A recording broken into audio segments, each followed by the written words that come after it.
Bu yaxınlarda insanlar aləmini izləyirdim. Sən bilirdin ki, onlar pul ödəyirlər ağır dəmir dümür qaldırmaq üçün. Niyə? Nə bilim, yəqin güclü olmaq üçün. Bəs onda evlərinə mebel qaldırmaq üçün niyə fəhlə tuturlar? Onda belə çıxır onların gücü dekorativdir? Hə, yəqin. Hə, bir də onlar trenajorda qaçırlar. Yorulurlar, tərləyirlər, amma yenə də eyni otaqda, eyni yerdə qalırlar. Qaçmaq, yorulmaq, amma yenə də eyni yerdə qalmaq. Bu ki kədərli bir şeydir. Onlar deyirlər sağlam bədəndə sağlam ruh olar. Amma özləri də idman zalına avtomobillə gedib zalın içində trenajorda qaçırlar.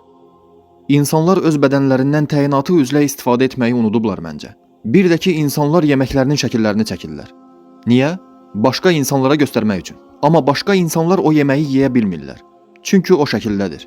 Sonra da oturub gözləyirlər ki, onlara like qoysunlar. Like nədir? Virtual razılıq kimi bir şey. Yəni real deyil. Hayda, nə yaxşı ki mən insan deyiləm. Bilirsən, onlar hələ çox bahalı dəmir qutular alırlar kreditə. Niyə? Onunla daha möhkəm hərəkət edirlər? Xeyr, əksinə. Hər səhər saatlarla tıxacda otururlar. Dayan bir dəqiqə.